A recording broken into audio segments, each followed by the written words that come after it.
Ever feel like you're caught between being a total sweetheart or that mysterious woman? Well, ladies, we are diving deep into feminine energy, specifically the difference between dark feminine energy and light feminine energy and how to balance both. Whether you're looking to tap into your inner goddess or you want to slide more into that soulful feminine side, I got the tea in this video of how to do it all. And are you curious to know which one you're channeling right now? If you stay until the end of this video, you'll be a pro at how to do both. Now, a key thing to understand quickly is that feminine energy is a spectrum. There is the dark feminine energy, there is the light feminine energy, and I do feel that there's a power of understanding both and that they're gonna call for different occasions. I feel the magic of feminine energy is understanding this wide spectrum of the light feminine energy and the dark feminine energy. And I feel that when you're able to really tap into it, understand where you are today, where you want to go, and how to channel both interchangeably, it's going to transform your self-confidence and your relationship with others. Now, dark feminine energy is a couple of key words. It is assertive, it is seductive, it is passionate, it's sensual, it's mysterious. So when you hear any of these words, this is when you're tapping into the dark feminine energy.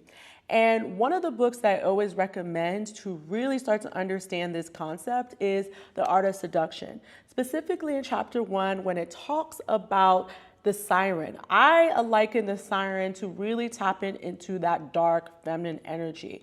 He uses a couple examples such as Cleopatra. Cleopatra, you never knew what she was gonna wear. She always surprised you with her outfits, her look, and that's what really started to seduce all these different people. And they literally went to war over her. So if you really wanna understand historical references of people who tapped into that, definitely read that book, specifically the Siren chapter. Another real example of someone who knows how to embody the dark feminine energy at certain times is Beyonce when she is channeling her alter ego, Sasha Fierce.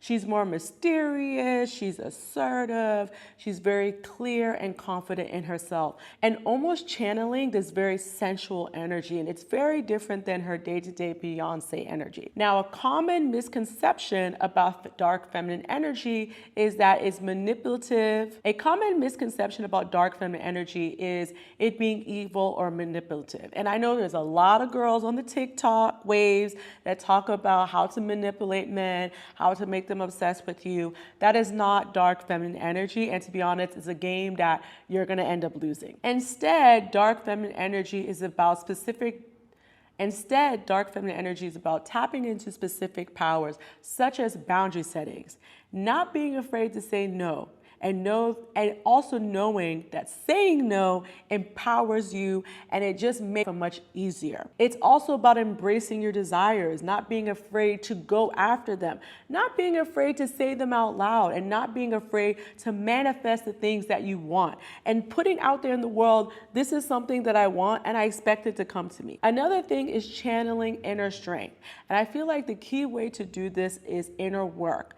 I always say that a woman who's really tapped into her dark feminine energy is very aware of herself, and she's done the shadow work. She understands her trauma. She understands her inner child. She understands all of those things in order to channel that inner strength and to use it into her day-to-day work. Now, the light feminine energy is nurturing. She's compassionate. She has a lot of empathy. So this is the side of you that is really just soft and almost melts like butter. The light feminine energy is also intuitive. So this is a person that's really led with their gut feeling, right? They are really tapped into their womb, and I can do a whole nother video on womb energy if you want to, but it's really just understanding this inner power that you have inside of yourself and this kind of inner knowing of how the world operates.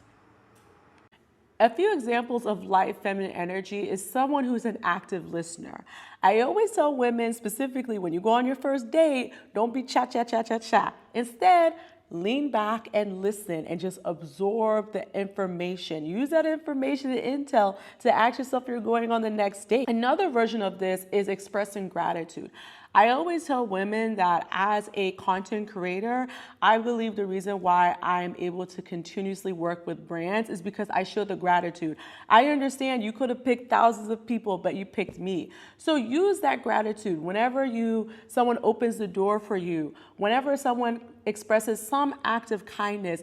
Literally show that element of saying thank you and showing gratitude. And also another way to do this actively in your life is when you have a journal, you wake up in the morning, you write 3 things you're grateful for. If you're not a journal girly, just literally wake up and say thank you. Thank you for waking me up for another day, and really reveling into that gratitude. Another example of light feminine energy is creating a harmonious environment. So whether it is your home and just your home feels a balance, there's candles, there's a scent, everything just feels good around you. That is really just tapping into a beautiful environment, and an environment that just feels cozy and warm. And some of the benefits of light feminine energy is the ability to foster deep connections. So the light feminine energy is about empathy. It's about being able to form a relationship. And that's a really key thing when you're tapping into that. Another thing is that it promotes healing. And I feel that it's not only the healing onto others, but the healing onto the self. Again, when I talked about gratitude and just having this spirit of I'm grateful for what's happening in my life, and even if everything's not perfect, I'm grateful for what I have, it starts to create this inner healing within yourself, and then others start to feel that healing too. Lastly, it attracts nurturing relationships. Now, of course, do not believe that having light feminine energy is being the nice girl. I feel like a lot of people feel like, oh, well, if I'm too soft or I'm too giving, then people are going to run over me. That's why the dark feminine energy is there, right? To create clear boundaries of not overexerting yourself. But it does help to create a balance. Now, ladies, it's so important to have both. And this is why. The universe operates with the yin and the yang, right? It is literally a flowing energy that goes back and forth. The light feminine energy soothes while the dark feminine energy protects. So it's so important that at any given time, you are understanding how to tap into both, because it's quite situational. And the other thing is that there is a danger when there is an imbalance. If you find yourself consistently trying to please others, right? You identify yourself as a people pleaser. This most likely means that you have too much of the light feminine energy. On the other side, if people consistently say, you're intimidating, whenever you walk in the room, there's this dense, deep energy about you, you probably have too much of the dark feminine energy. So I feel it's important to also do a self-assessment to understand what is your dominant energy. Some signs that you might be too much in the light feminine energy is that you're consistently sacrificing yourself for others, right? You're always putting other people's needs among your own. You also have a difficulty saying no. You really know that you don't want to do something, right? Or you don't feel comfortable with something. You always give in and say yes. Some signs that you may be too much in the dark feminine energy is that you have difficulty being vulnerable with others. Reflect on when you connect with others. Do you have difficulty opening up? Do you have difficulty sharing the deeper parts in you, especially when you're dating? This may also look like consistently pushing people away. You have people who are treating you well, maybe guys you're dating, maybe it's family members, but you always find yourself in a position where you're just pushing away all the energies and you're trying to self-isolate. So you may be asking, okay, I have done the self-assessment. I understand which energy I have too much of, or which energy is my dominant energy. How do I cultivate one or the other? So this is how you cultivate dark feminine energy. There's a few techniques that you need to learn. Number one, the ability to set firm boundaries. You have no problem saying no, and you have to get comfortable with it. Maybe you start to create boundaries within yourself. For example, right now, I am learning to eat healthier. I'm learning to lessen foods that I know are not good for me, and I'm creating my own boundaries. And if I realize I'm consistently giving in, that means I have an issue with saying no to others. Another technique is speaking your truth, being honest with yourself, right? I feel that once I let go of that feeling of being judged by others and just literally speaking my truth and speaking to power of myself, I just started to really start to cultivate dark feminine energy. So don't be afraid to say what's on your mind and just be truthful. And also don't be afraid to speak to the power of yourself. Another way to get into the dark feminine energy is embracing your sexuality. Embrace all parts of your body. Start to understand how your body works. Really reflect on what gives you pleasure and start to dabble in Karma Sutra. I know that if you were someone like me that grew up in the cosmopolitan era and you see all those Karma Sutra positions, that's not what I'm talking about. What I'm really talking about is really understanding the art of sexuality. What does that look like? What does that feel like? And also start to just explore all of it. Don't feel afraid of cultural norms. The other way you can start to embrace dark feminine energy is to embrace the art of negotiation through being assertive. And being assertive is not being aggressive. There is a difference, right? There's a way you can assert what you want, what you're looking for, and being very clear with the why. Right? And I feel that this is really important when it comes to working. I know as women, so often we take the lowest salary. If you're a content creator like me that is literally given a rate, don't be afraid to say, this is my rate, and assert why, right? The other way you can start to embrace your dark feminine energy is to start to confidently express your desires. Don't be afraid to say what you want, what you're looking for, especially when you're dating. All the time with my husband, I am very clear with expressing my desires, what I want for us, what does it look like, and I feel that I personally feel so much freer by doing this. Now, how you cultivate light feminine energy is a few different practices. Number one, meditation. I talk about this all the time, the power of just silencing your mind and just really getting into yourself.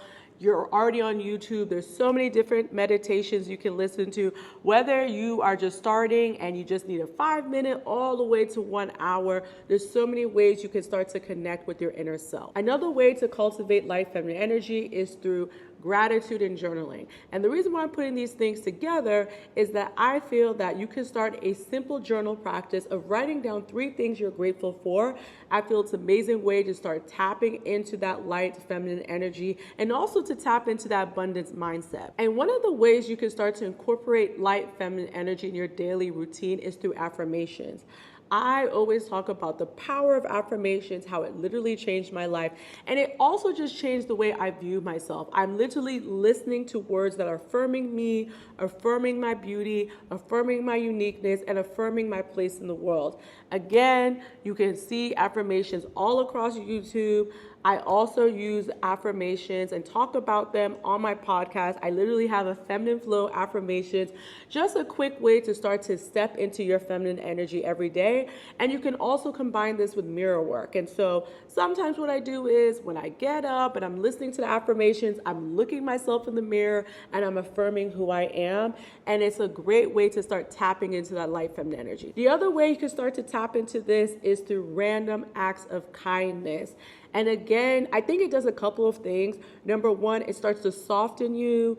It starts to tap into your empathy. And also it helps you just to tap into this. Another way you can start to tap into your light feminine energy is through random acts of kindness.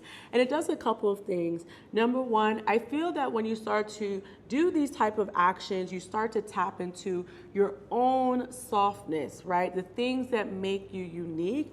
But I also feel that when you start to practice random acts of kindness, it helps you to adopt this abundant mindset. And I did this the other day. There was someone who came and delivered food, and I felt like he just did a really good job. But also, I just wanted to give him some extra cash because I know the economy is hard right now. And I sent it to him. I wasn't expecting anything. I wasn't expecting a thank you, but just a random act of kindness. It just made me feel better. And again, it just helped me to tap into an abundant mindset. Now, I can literally sit here all day and talk about the dark feminine energy versus the light feminine energy. But I wanted to leave you here, and I want you to write down in the comments what energy you think you have. Do you have the dark feminine energy? Do you have the light feminine energy? Are you looking to tap into both? And how do you plan to do that? Make sure to like and subscribe. And of course, right here, you can tap into the next video where I talk about 5 ways to embody feminine energy today. See you in the next video.